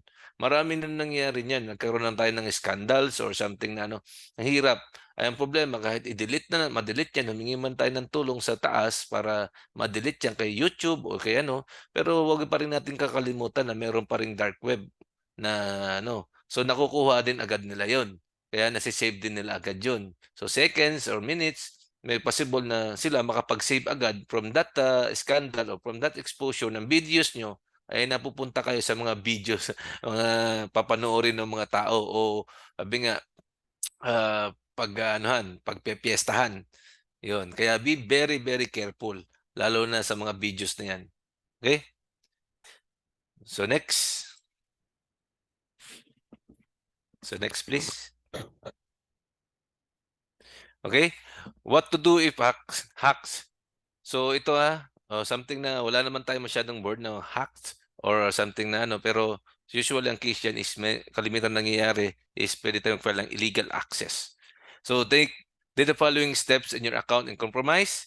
Promptly report the incident to your account service provider or the Facebook, Twitter, Instagram. Meron kasing reporting yan. So report nyo na yan, hack ang account nyo. And also for Facebook visit, https://www.facebook.com hack for specific guidance. Attempt account recovery options, including email recovery if available. Pero usually ang account recovery, yan, may certain lang siya, kung ilang beses mo itatry. Kasi once yan, kinabukasan mo na ulit magagawa yan. Kasi na-alarma yan na si Facebook. Ino-notify yan kung ilang beses o sino yung nag-a-attempt na mag-login sa account mo. So may certain siya, siguro siguro mga tatlo ba? O mga 5 lang. Tatlo. Tatlo yan siguro. Kasi so far, 3 attempts, maglalak na siya. Notify na si Facebook. So, hindi mo na ulit matatry yan kung sakaling for your recovery. Dahil mangyari niyan is kinabukasan na. Kinabukasan na ka na ulit makapag-try ulit para ma-recover mo yung account mo. And also, inform your relatives and friends about the situation. Siyempre, inform nyo siya para hindi sila ma-scam kung sakaling yung account mo is nagamit na. Huwag silang magbigay ng pera. Then also, request relatives and friends to report the compromised account. Yun nga, sinabi nga, natin yan, i-share natin yan kasi sila na mismo, kasi hindi mo na ma-open yung account mo, then also, yung common friends mo na lang, or kung sino pwedeng mong na yan, pwedeng makapag-post nung na your account has been hacked. Then also, report the incident to the nearest anti-cybercrime unit for appropriate actions. Usually, kung bakit sinasabi na mag-report ka, it's for your own good also. Because kung iba, pinabayaan na lang nila na yung account nila is na-hack. Siyempre, unang-una, it will become the tool of the cyber criminals to gain money or to say something or to expose something. So, mas maganda at least if you report that your account has been hacked or been compromised, ang mangyayaring takbo niyan, at least you can prepare or you can defend yourself in court just in case your account has been ginamit siya, tuloy siya panghingi ng pera or something nga. Sabi nga, kung at least meron kang your account is being ginamit pang scam, at least makapag-produce ka ng at least affidavit of denial, at least makapag ka man lang ng IRF or blatter, at least yung mga documentary evidence or preservation ng na hindi na ikaw yung gumagawa. So that's your countermeasures. Countermeasures. That's your countermeasures kung sakaling pa-file lang ka ng case. Okay? Kasi once na your account na sinabi, "Uy, na-scam ako ni ganyan, Juan de la Cruz." So, pwede kang sabihin na, kung ako man in-scam ako ni Juan de la Cruz. So, identified ko si Juan de la Cruz. But the person behind the Juan de la Cruz account is the cyber criminal. So, yung account mo, kaso yung account mo ginamit pang pang-scam Oh, paano 'yan? So what will be your move or what will be your defense kung sakaling na-filean ka ng case? So it's better to to report to cybercrime offices. Okay? So next. So for our preventive measures, almost paulit-ulit lang din naman siya, pero nakakalimutan natin yung strong passwords natin. So sabi nga, wag yung birthday, wag yung mga Pilipino madaling makuha, birthday ng anak, asawa, lahat, birthday mo. So ayusin natin ano kanya yung strong password niya, gamitan niyo ng medyo mahirap malaman. Then also yung two-factor authentication natin, mostly sa Facebook yan, ino-notify tayo na certain person is lagging in your account. Yan. Kung wala kang two-way factor authentication, mostly hindi ka na maalarma. Then the regular software updates, sabi nga, time to time, yung software updates natin, mga Then also beware of phishing. Ulitin ko ulit, ang phishing, hindi lang yan basta sinabing phishing mo, meron siyang smishing, phishing, quishing. Yun yung modus o ways nila para i-phishing ka. Okay? Then secured Wi-Fi. Usually sa secured Wi-Fi, wag tayong masyadong login agad yan, lalo na sa public Wi-Fi natin. Kasi once na nagana tayo ng public Wi-Fi, nakukuha yung mga natin, personal informations. And also, yung pala, may naklik ka na palang link, napapasok na yung cellphone mo. Then also the firewall and the antivirus. Siyempre, sa mga ITs natin, IT security natin, ito yung ginagawa nila. Secured browsing. So yan, minsan may mga tayo, pag browse tayo is hindi pala yan, hindi pala sakto yung pinapasukan natin. Lalo na yung mga nanonood ng mga YouPorn, yan, mostly, lumalabas yan. Then, data backup. Siyempre, dapat tayo may data backup once na napasok na yung system natin. At least, hindi naman na-compromise lahat-lahat. Limit sharing on social media. So, sa limit sharing on social media, minsan, di ba, yung iba kasi, hindi natin malalaman, yung pala, iba na palang account, nag-dual account na pala yung kakilala natin, hindi natin alam. So, nakukuha na pala yung natin, personal information natin. Educate yourself. Because of this education, 'di ba? Kung dapat lagi tayong ah, ayun nga sa mga awareness, sa mga nangyayari sa atin sa cyberspace o sa social media. So dapat lagi din tayong mag-aral of this cybercrime preventions. So privacy settings. So dapat laging naka-privacy settings, hindi lagi public para hindi agad kayo matitrace o hindi agad kayo makikita o makuha agad kayo ng lalo na mostly sa Facebook pa naman nakalagay ang mga birthdays natin, kung saan tayo na doon, my story, mga ganun ba? Email security, mostly sa mga companies, dapat laging ganyan. Kasi mostly nagpapadala sila ng mga through email. Siyempre, sa mga transactions at saka sa mga business, dapat natin sa email natin. Dapat separate natin yung personal natin sa business natin. Then, if your suspect is countered at cybercrime or online scam, report it to the appropriate authorities and online platform involved. So, yun nga, lalo na sa mga natin, report agad tayo sa cybercrime unit so that kung pwede naming magawa na ma-check natin kung ma-preserve ba ang ebidensya o kung sakaling cyber libel ka, pwede nating ma-preserve yung mga pinagsasabi sa'yo o kaya kung sakali naman transaction, online lending, pwede nating matawagan ng SEC kung registered ba yung mga apps na yan. Or kung halimbawa na through GCash or through online, pwede nating makakapag-apply tayo ng WSSCD o kung may natin, cyber warrant sa mga cyber courts. So that's the natin. Kaya dapat lagi nyo i-report sa tamang authorities. Okay, next please. So, thank you. Ito po yung namin sa ACG namin sa national. Ito yung account number na contact numbers sa mobile.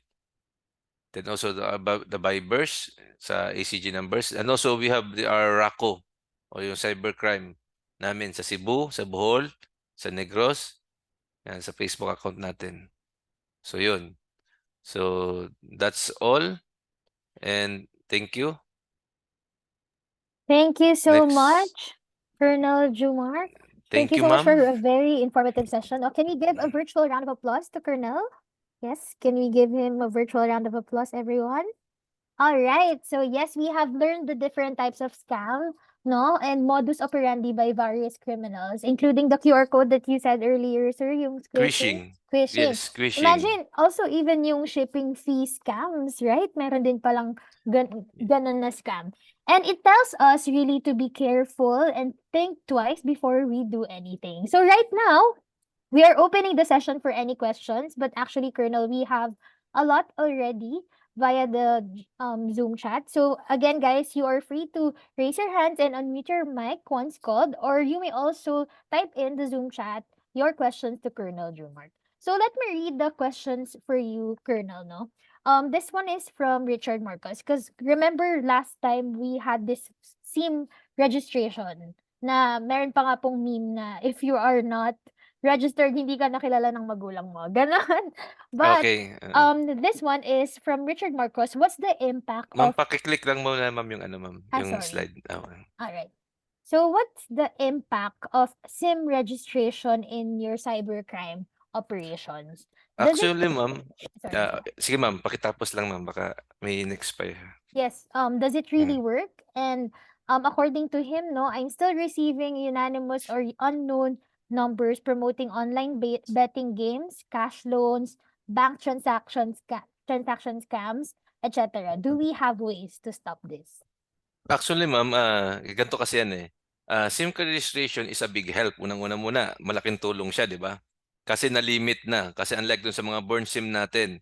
So once na nakapag-ano ka, nakapag-registered ka, so yung ano mo, pangalan mo and also the ano, 'di ba, meron yan, malalaman kung sinong may-ari, tama?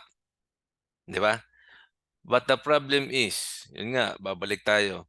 Mas maganda na limit na siya pero may mga loopholes pa siya. Ba't ko sinabi mga loopholes? Example, Mhm. yung mga nagpa-register na pangalan mo.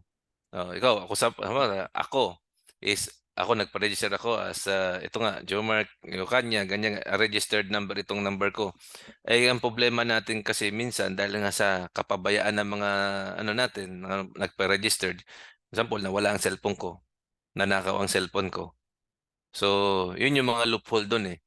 Tapos yung number na yun, hindi agad natin nare-report. Okay? Hindi natin siya nare-report. Once na hindi natin siya na-report at nagamit siya pang-scam, nagamit siyang pantawag o pang-extort o pang-threaten or mga ganyan. So, ang lalabas na number dun, kung sino naka-register, tama? Okay.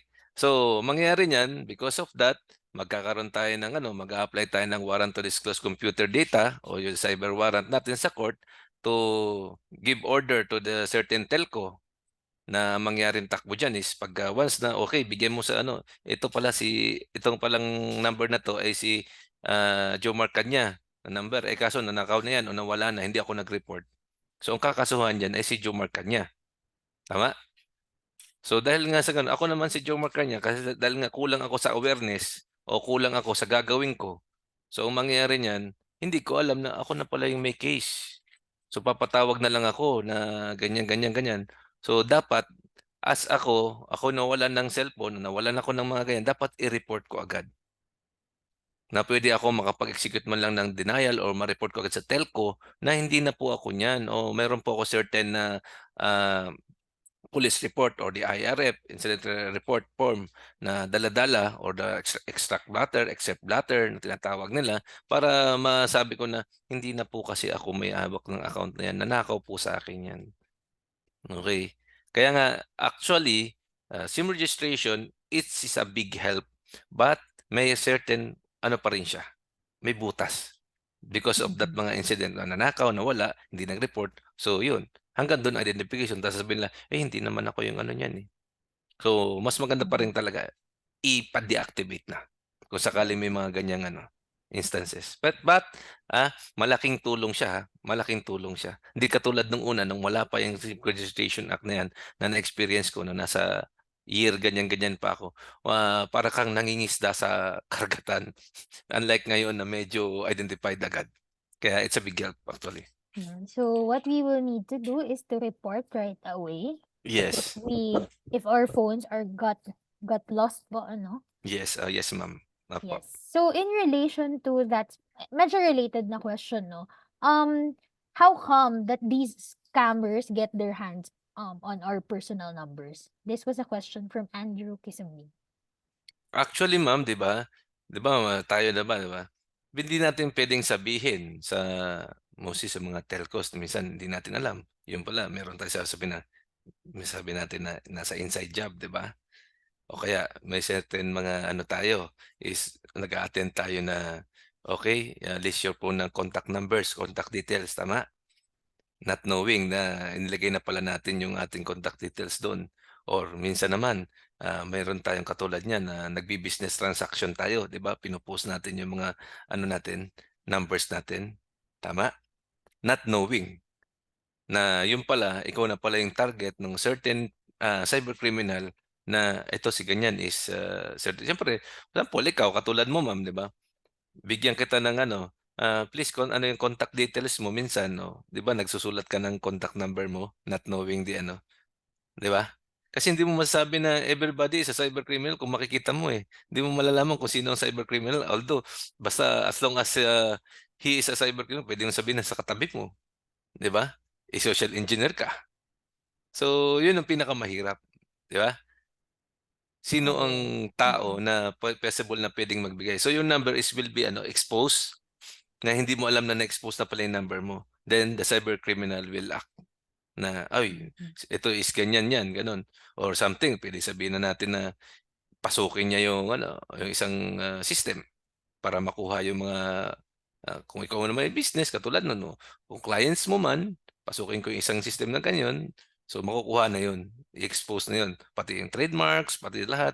So ibebenta naman 'yun sa iba or kung sakali naman very simple, yung sinabi mo na number, 'di ba? Oh, pasulatin ka lang kita ng contact details mo kasi Paul, magbibili ka ng kondo, "Ma'am, bili ka ng kondo, puwede bang ano yung contact number lang po ma'am, kokontakin kita." O 'di kuha na ko ng number mo, 'di ba? Oh, that's easy. Pero meron ding certain na ano, sabing inside job sa mga telcos, 'di natin alam. Oh, makukuha rin 'yan, 'di ba? Puwede 'yan. Pero yung pinaka-best nga nasabi mo na ano, yun lang paanohin lang kita, pasulatin lang kita, harapan. Oo, kasi may certain gusto mo kukuha ka ng isang item o ano, maengganyo ka, "Ma'am, can you please write down your cellphone number, we will call you." Kung may promos o ano, 'di do'n pa lang kuha mo na, start na 'yun, 'di ba? And also the cybercriminal siyempre hindi mo rin alam na yung bibili ng certain amount do'n pipicturan na kaagad yung picture mo, yung contact details mo, 'yun na 'yun, 'di ba? Yes. Maraming ways actually, maraming So, ways. bale, sir, we need to be careful on really Yes, sharing oo. on Be very any careful na form. pagbigay ng mga contact details Yes. niyo. Ah. And actually, there's a additional question to that, no? Pwede bang kasuhan si telco, Colonel? Baka pinagbebenta nila yung mga number natin. That's a question from Christian Joseph Yan. It's very hard to prove. It's very Mhm. hard to prove. Actually, kaya nga meron tayong NTC, hindi na namin ano 'yan. Kaya sa NTC na kasi medyo siyempre they are the ones to control the ano, pagdating sa telcos, 'di ba?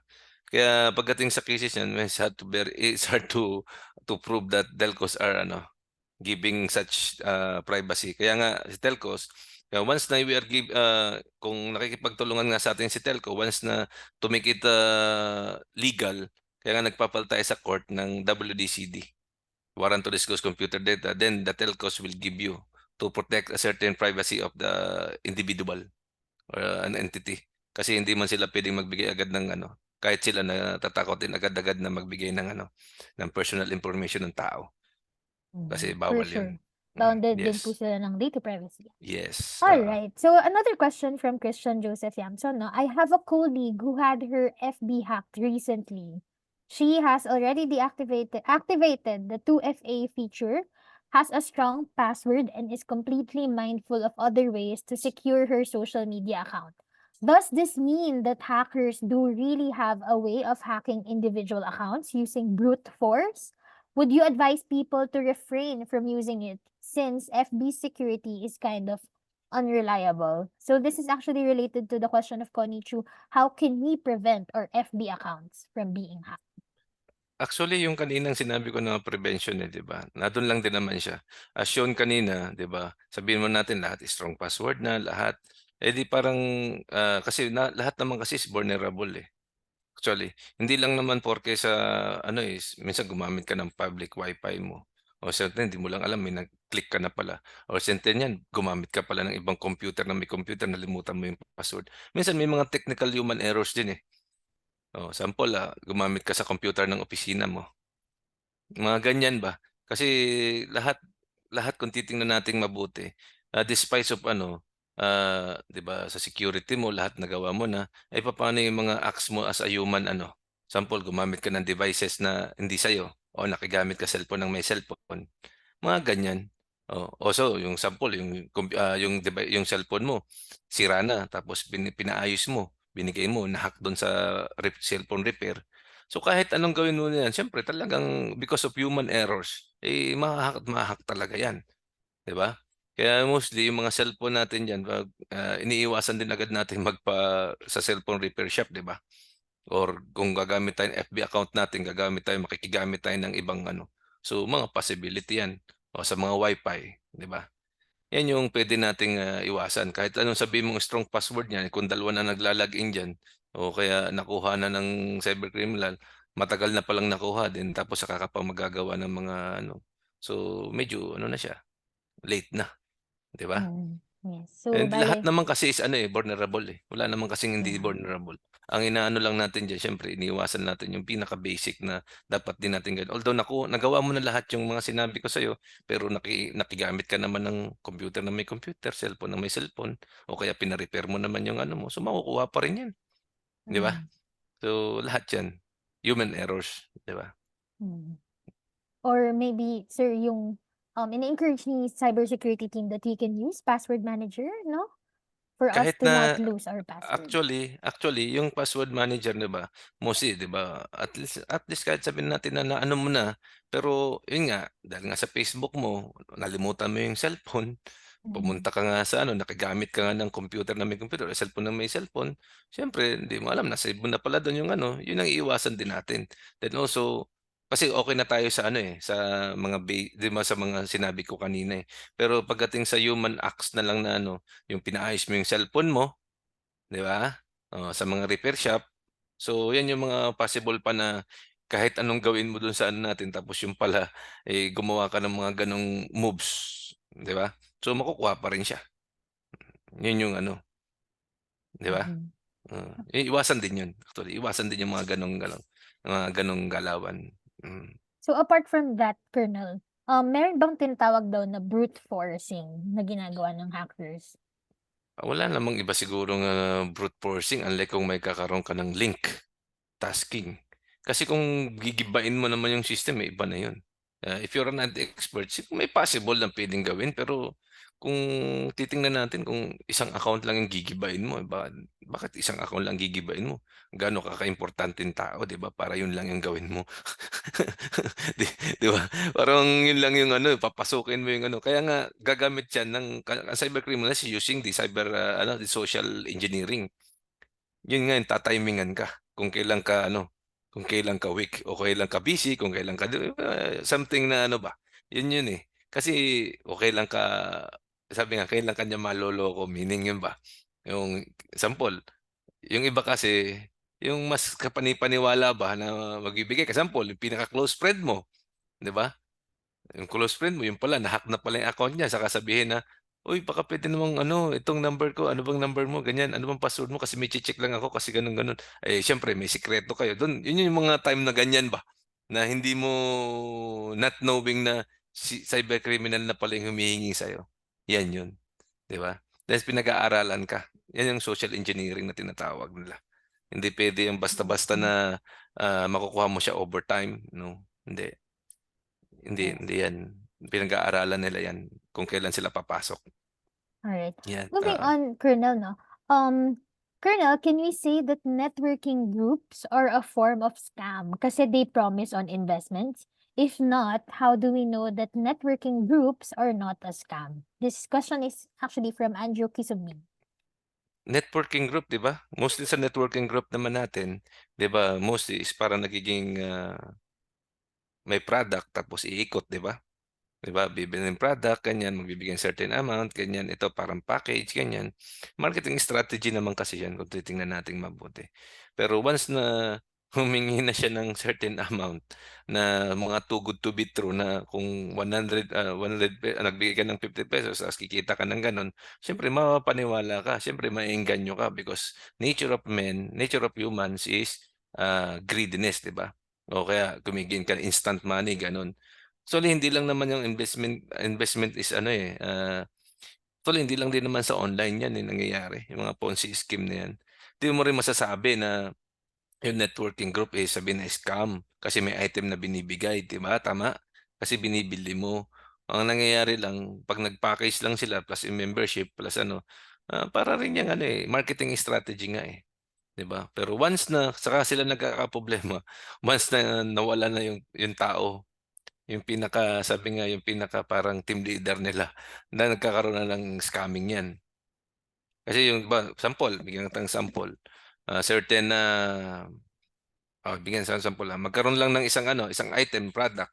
Siyempre isang item product na 'yun, siyempre gusto mong, sample sabon, 'di ba? Yung sabon, sabihin natin ito ay pampakinis, ganyan-ganyan, mag-package tayo. Then also magre-recruit ka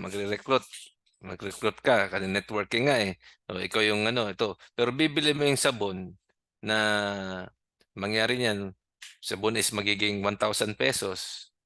Yun, sabon lang yun, plus yung ano, then sa parang ano na rin, actually, marketing strategy pero kung titingnan natin mabuti, hindi naman ₱1,000 yung value ng sabon, Dun din galing yung ikot mo, 'di ba? Yung gano'n, marketing strategy. Pero hindi pa nagkakaroon ng lokohan diyan, kasi nagpaloko ka man, nagbayad ka man, parang ano, 'di ba, nagbayad ka ng 1,000 sa value ng sabon. Ang nagkakaroon ng problema diyan 'pag hindi ka na nabayaran o something na hindi ka na binigyan ng item o something na dun makakapasok na nagkakaroon ng cybercrime, nagkakaroon ng panloloko o ng scam, 'di ba?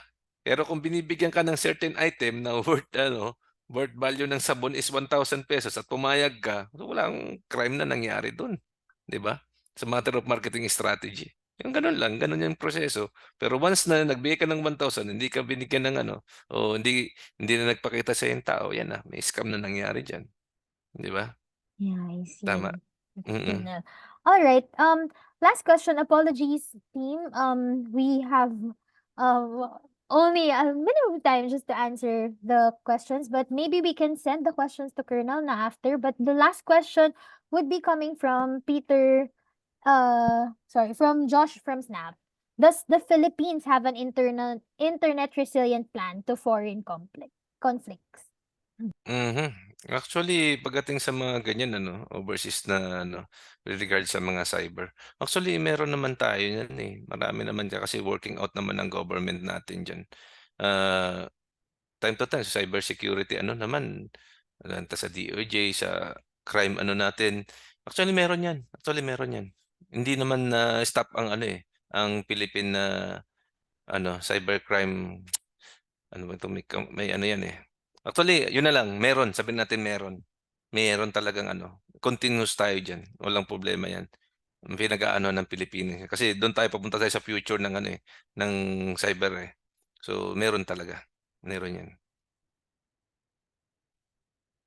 Okey, All right. Again, thank you so much, Colonel okey. Jim Marcanya, for sharing your valuable Thank you, ma'am. insights on the topic of Mm, cybercrime awareness, modus, and mm. common crimes. Once again, can we give Colonel a virtual round of applause? Yes? Thank you so much.